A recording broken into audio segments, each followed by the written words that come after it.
हरे कृष्णा। तो परमात्मा की प्रत्यक्ष कृपा है मनुष्य शरीर का मिलना, क्योंकि अनंत योनियों में भटकने के बाद भगवत कृपा से ही हमें मनुष्य जन्म प्राप्त होता है।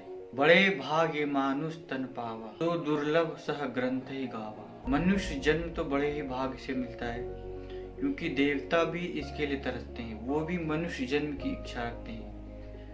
और उसमें भी अगर किसी वैष्णव के घर में किसी सत्पुरुष के रूप में अगर जन्म ले तो क्या कहना। अब प्रश्न उठता है, देवता भी क्यों तरसते हैं भैया? देवता तो देव योनि तो बहुत अच्छी होती। देखिए, देव शरीर जो होते हैं वो भी इतने साधारण नहीं होते हैं। वो एक ही मुहूर्त में एक ही समय में कई स्थानों पर रह सकते हैं और उन्हें बहुत सी पावर, बहुत सी शक्तियाँ होती हैं, मगर फिर भी मनुष्य जन्म इसलिए दुर्लभ है क्योंकि मनुष्य जन्म में हम नवीन कर्म कर सकते हैं, देव शरीर में नहीं कर सकते। क्योंकि देवताओं में क्या है, वो जितना पुण्य किए उस हिसाब से उनको शरीर मिला। वो भोग योनि है, भोग शरीर है, वो भोग करेंगे फिर उनको वापस आना पड़ेगा। लेकिन मनुष्य जन्म जो है वो बहुत दुर्लभ है। क्यों? क्योंकि इसमें भक्ति हम कर सकते हैं, इसलिए वो देवता तरसते हैं मनुष्य जन्म के लिए कि इसमें हम नवीन कर्म कर सकते हैं और भगवान की भक्ति कर सकते हैं, और यहाँ पे भक्ति करके हम भगवान के धाम जा सकते हैं। जैसे हम एक उदाहरण लेते हैं, भागवतम में आपने देखा होगा, जब भगवान को ओखल से बांधा जाता है तो भगवान जब ओखल को एक दो वृक्ष के पीछे लेके जाते हैं तो वो वृक्ष गिर जाता है।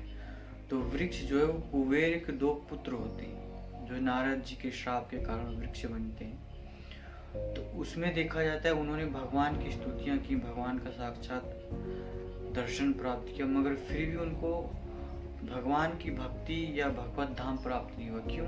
क्योंकि वो देव शरीर में थे।